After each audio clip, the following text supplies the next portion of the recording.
Knockdown houses. Why am I paying a premium for a bargain? It doesn't make sense. We're going to be speaking about it today. Stay tuned.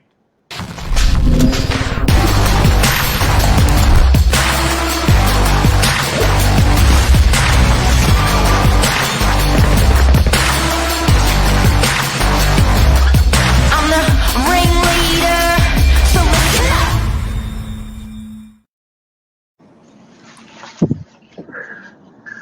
Good morning.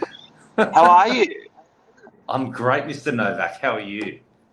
Very good, thanks. I've been watching Bruce Lee on Netflix. Is that where those moves came from? Yeah. 50 episodes. Brilliant. And how far are you through? I've watched nine so far. Wow. That's a fair effort. Yeah. Especially in the busy life of a real estate agent. He's my number one idol. Yeah. Love it. Yeah. We've had Brilliant. I had the long weekend to help me out a little bit, so help me That's watch true. Bruce Lee. Yeah. That's true. Michael, this is your topic today. Tell us all about it. This is my topic. This is something I was excited to talk about today because it's a bit of an oxymoron that is constantly being questioned as an agent when we're selling these homes that are either A, unrenovated knockdowns, B, something that's livable, maybe renovated 15 years ago on, and C, something that's brand new. And to fit the mold, you would assume knockdown will go for cheapest, the one in the middle will go for the middle price, and the brand new house would be the most expensive. But it's not always the case. And I think it sort of throws people a bit as well.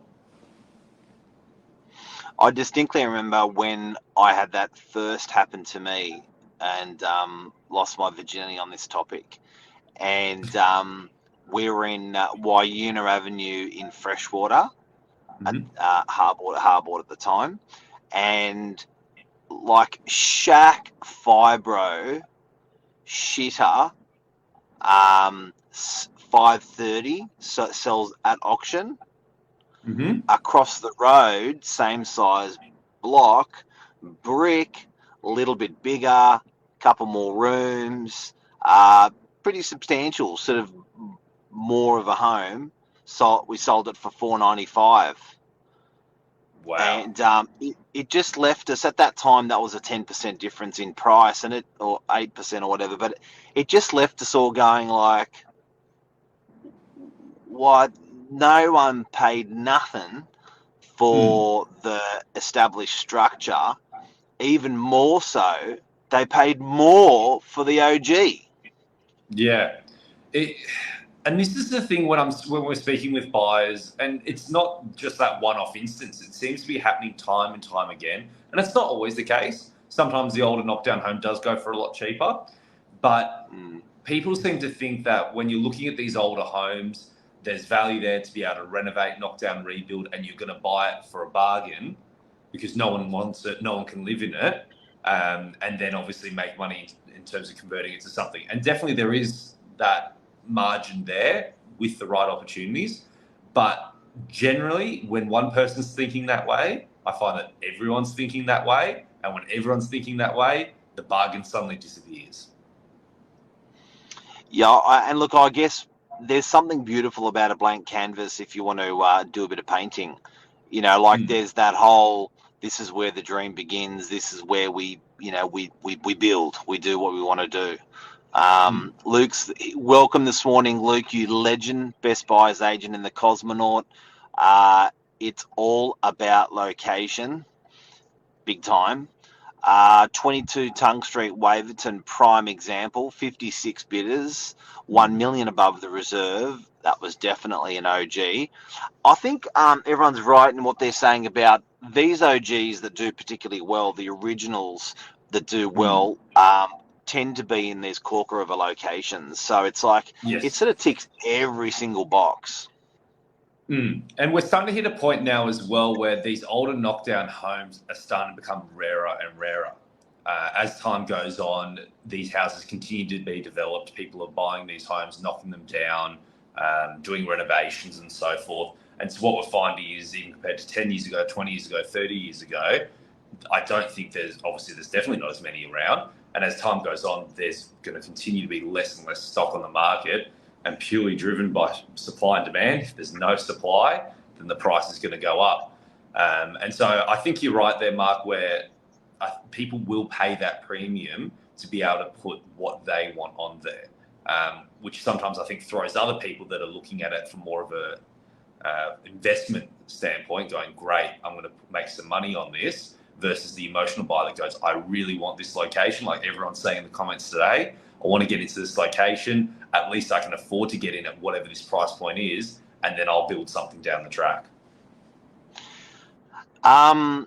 This is a live show, guys. So if you've got any questions about what we're talking about, the knockdown homes, throw them at us. We'll answer them on the spot. Happy to. And can I say something? Another big phenomena in these knockdown house things, and you've said it this morning, there's less and less of them as time goes on. They're becoming more of a rarity. But I've got to tell you something. People absolutely hate to undo. They would rather do than undo. And what really grates people is when they have to. So, you know, when I gave you that example of the two houses across the road from each other, one was brick. They'd probably spent 50 grand over 70 grand over the more than the other house. But then the original fibre house goes for 490, goes for 530, and then the one with work goes for 495. This is a while back, obviously. But my point is, everyone comes through with that perception that I don't want to pay. I don't want to pay for the work that these people have done that then I'm going to knock down. So then they all herd off to go buy the one that's original and pay more. So people, you got to remember this, guys. People would rather do than undo. They'll even pay substantially more, which doesn't make sense. Yeah, no, I agree. And we're seeing it now as well, where I personally think as a buyer, the sweet spot's in the middle in terms of value for money, especially today. And hopefully this is a bit of a nugget for people looking to buy at the moment. And that anyone that's looking at these entry-level house prices going, why are they going so silly? And what we're starting to find is, and it's there in the data, these entry-level houses that are either unlivable or knockdowns are selling for pretty much almost an identical price or only a smidge less than something that is maybe renovated 10, 15, 20 years ago that's fully livable, that's lovely. It's not brand new, but it's that sort of mid-tier in comparison. And if you bought these older knockdown homes, you would have to spend $1, $2, $3, $4, $500,000 just to bring it up to scratch of the one that's in that tier above. Yet when you run back the numbers, you're going to be spending well and truly more. So what I'm finding is, if you're looking for bang for your buck, it's those mid-tier houses that are absolutely brilliant. Knockdowns have their place, but you are going to pay a premium to, as people say, get into the location, or to be able to at least do, not undo, and create something new for yourself. But if you're not looking for that, and you are still looking for that true so-called bargain, I think the ones in the middle are the best. So what we're in a way saying and suggesting is the completely untouched, virgin, ready to go, will sell for a premium. The ones that you may have to undo some work if they've had a shit bathroom, a shit kitchen, or they've got something awkward about them, they could actually be the better buy. The cheaper buy, the lesser cost, even though you have to undo what's already there. That's really interesting. Really interesting. Put simply, if everyone's looking at it, then it's not going to go for a premium. If less people are looking at it, then there's more chance you're going to pick it up for a fairer price. You can see it every time we bring one of these entry-level properties to the market. And it's a great thing. It shows that there's demand for it. It's desirable. There's nothing wrong with that. But the people that come through going, why is this not going for a bargain, which is the whole point of today's topic, the reason why is everyone's there thinking the same thing as you. And there you go, guys. That is the topic this morning on the, what do we call it this morning? Why am I paying a premium for a bargain? Knockdown houses. Why? But you know what? When you break it down, I think a little bit it starts to make sense what we spoke about this morning. So does. great topic. Thank you. Any questions? Always throw them at us. Any topic you want us to cover on real estate? Always throw them at us as well. We're happy to talk about it. We're 1,018 episodes deep, so we're still not short of topics, but we love talking about what everyone wants to talk about. Brilliant. Thank you, Mark. What are you doing today, Michael? What are you doing today? I'm selling houses today. It's Wednesday. It's open home day. It's an exciting day in real estate. And I've got an auction tonight in Victor Glass is going to auction tonight, which is going to be really exciting. And if Very you tune in half an hour's time, guess what? Ooh, Lisa's going to be doing a special segment with TV royalty.